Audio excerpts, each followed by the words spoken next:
교회는 부활의 아침에 이렇게 인사를 했는데요. 한번 화면을 보여주시면 인도자가 이렇게 얘기를 합니다. 예수께서 부활하셨습니다. 그럼 회중은 진실로 부활하셨습니다. 이렇게 화답하는데 한번 해볼까요? 예수께서 부활하셨습니다. 예수께서 부활하셨습니다. 그렇게 교회는 예수님의 부활을 진실로 부활하셨다고 고백을 했습니다. 여기에 한 인사를 덧붙였으면 좋겠습니다. 한번 화면을 보여주시면 이렇게 서로 인사합니다. 예수님의 부활을 축하합니다 하면은 옆 사람에게 당신의 부활을 축하합니다. 우리 한번 옆 사람하고 해봅시다. 예수님의 부활을 축하합니다. 예수님의 부활을 축하합니다. 아멘. 그렇습니다. 요거를 섞어서 하면 이렇습니다. 예수께서 부활하셨습니다. 응용 문제만 나오면 조금 헷갈려요. 다시 한번. 예수께서 부활하셨습니다. 예수님의 부활을 축하합니다. 예수님의 부활을 축하합니다. 아멘. 그렇습니다. 이 부활은 예수님만의 부활이 아닙니다. 우리의 부활이기도 합니다. 왜냐하면 우리 주님은 잠자는 자의 첫 열매, 모든 죽는 자들의 첫 열매가 되셨기 때문입니다. 그러므로 우리는 그분 안에서 죽을 존재로 살아가는 것이 아니라 우리는 부활의 존재로 살아가는 줄 믿습니다. 그러므로 단순히 부활절은 2000년 전에 일어난 예수님의 부활을 기념하는 날을 넘어서서 그날이기도 하지만 넘어서서 어떤 날이에요?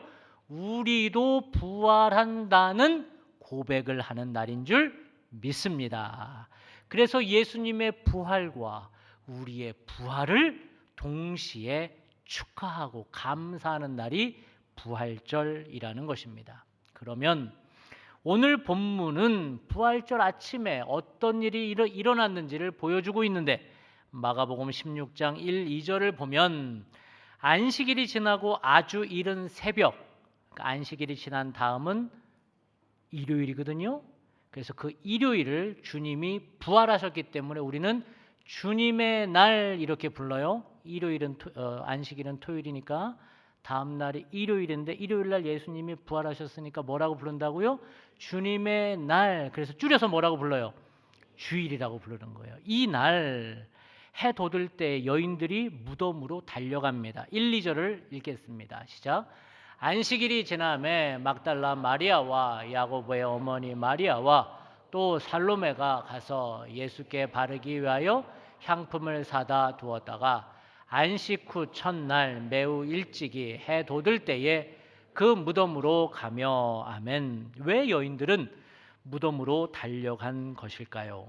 우리 이 여인들은 예수님이 부활하실 것을 기대하며 무덤으로 달려간 것이 아닙니다.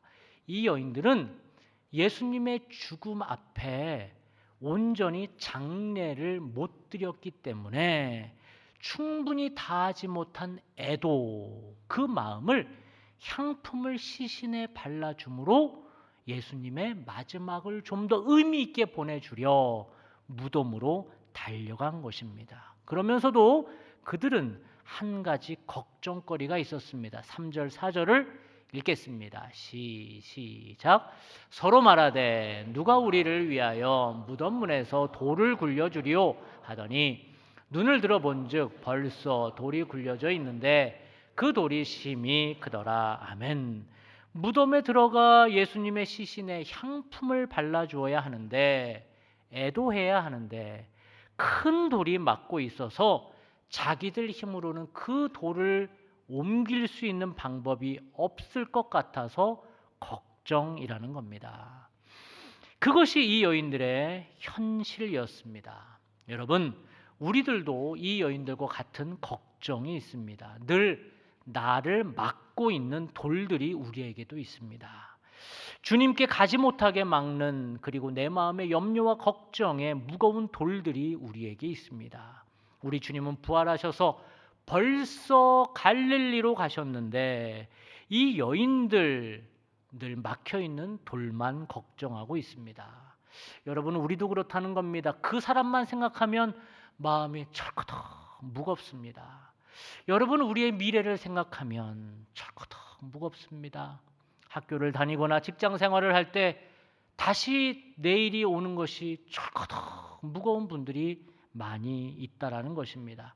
그 돌 때문에 얼마나 마음이 답답하고 무겁습니까? 우리 청년의 때에 그렇게 우리는 무거운 마음으로 살아간다는 것입니다. 그것이 우리의 현실이라는 것입니다.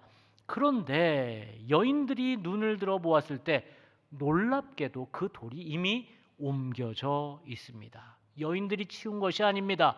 제자들이 몰래 와서 치워준 것도 아닙니다. 누가 했습니까? 하나님이 하신 것입니다.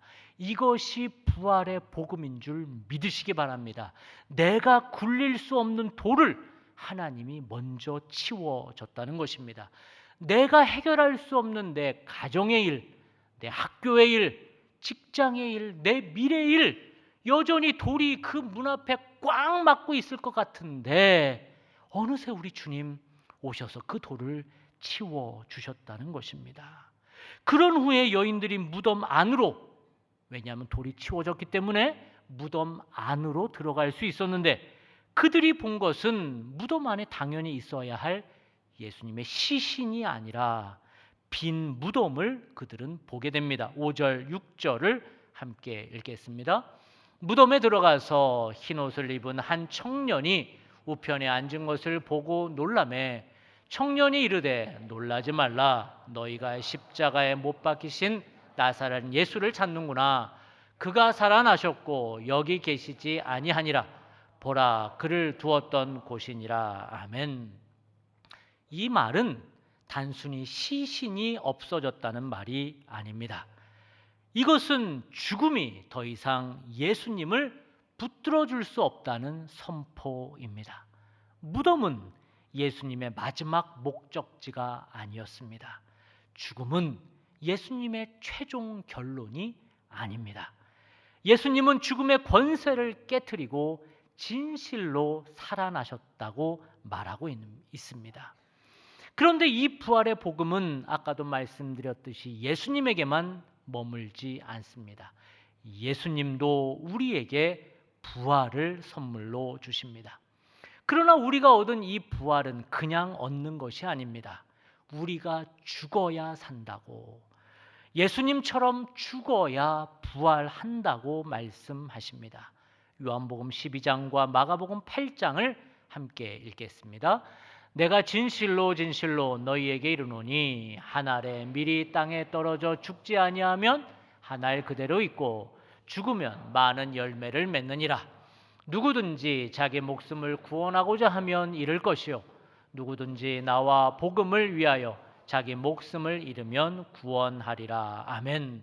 내가 죽을 때 부활한다는, 부활을 경험한다는 것입니다. 그래서 교회는 부활절 아침에 내가 죽어야 산다는 고백을 예식을 통해 행했습니다. 그 예식이 뭘까요? 바로 세례식입니다. 그래서 세례는 단순히 목사님, 제가 이제 교회 다니겠습니다 라는 결단이 아닙니다.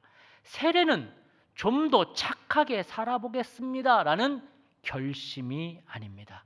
세례는 예수님 안에서 내 고집과 내 에고와 내 자랑과 내 열등감을 다 십자가에 못 박고 다시 예수님으로 태어난다는 고백입니다.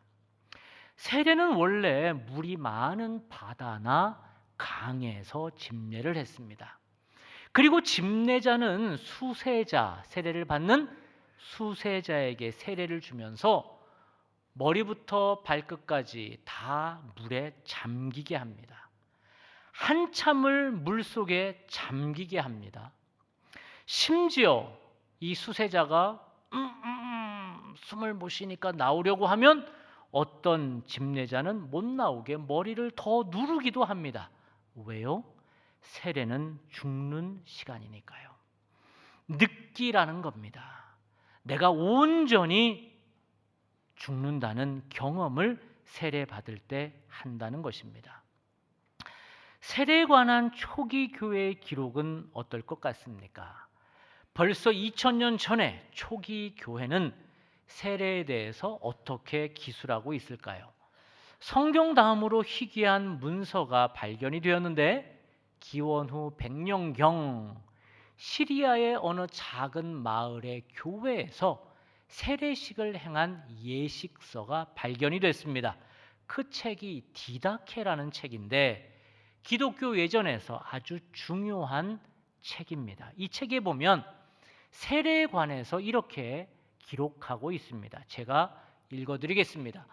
세례에 관하여 여러분은 이렇게 세례 주시오. 이 모든 것들 세례 교육 내용을 먼저 말하고 나서 아버지와 아들과 성령의 이름으로 살아있는 물, 웅덩이에 고여있는 썩은 물이 아니라 강물이나 샘물로 세례 주시오. 만일 살아있는 물이 없으면 다른 물로 세례 주시오. 찬물로 할 수 없으면 더운 물로 하시오. 둘 다 없으면 아버지와 아들과 성령의 이름으로 머리에 3번 부으시오. 이렇게 기록하고 있습니다.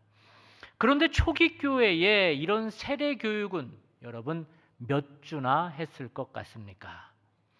우리 교회의 어른인 히폴리투스라는 사람은 그의 책 사도전승에서 예비 신자들, 그러니까 세례를 받기를 원하는 사람은 교육을 무려 3년간 받도록 했습니다.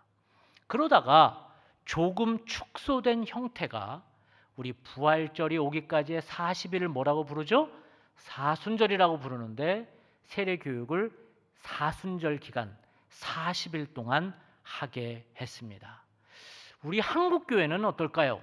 우리 한국 교회는 많으면 2번, 조금 짧게는 1번 하고 세례를 준다는 겁니다. 우리 교회도 2번씩 교육을 받았습니다. 그래서 저는 이건 아니지 않나 싶어서 올해부터는 이 중요한 교육을 3년은 못해도 40일은 못할지언정 4주는 하자라고 우리 교회가 결정을 했습니다. 그래서 우리 교회는 올해부터 2주 하던 교육을 4주로 2배나 확 늘렸습니다. 그랬더니 입교와 세례 받겠다고 하는 사람이 확 줄었습니다. 미리 받으신 분들 잘하셨습니다. 그리고 오늘 입교와 세례 받는 분들 그걸 다 알고 그럼에도 4분이 받으시는데 너무 귀하십니다. 이렇게 부활절에 교회는 세례식을 행합니다. 이날은 내가 죽고 예수로 다시 태어나는 날이기 때문입니다. 또한 세례를 이미 받은 모든 우리 청년들은 이 부활절에 내가 이미 받은 세례를 재확인하는 시간을 갖습니다. 죄의 길에서 돌이키겠다고 내 안의 생명, 성령님과 늘 소통하겠다는 고백, 그 재확인과 결단의 시간이 오늘 되는 것입니다. 이것이 부활절의 핵심입니다. 그리고 나서 우리 주님은 부활하셔서 무엇을 하셨을까요? 7절을 같이 읽겠습니다. 시작. 가서 그의 제자들과 베르도에 이르되 예수께서 너희보다 먼저 갈릴리로 가시나니 전에 너희에게 말씀하신 대로 너희가 거기서 배우리니 하라 하는지라. 아멘. 예수님은 부활하셔서 갈릴리로 가셨습니다. 그럼 예수님은 왜 갈릴리에 가셨을까요? 갈릴리에 가셔서 무엇을 하셨을까요? 예수님은 먼저 갈릴리에 가셔서 제자들을 위한 식탁을 준비하셨습니다. 요한복음 21장을 함께 읽겠습니다.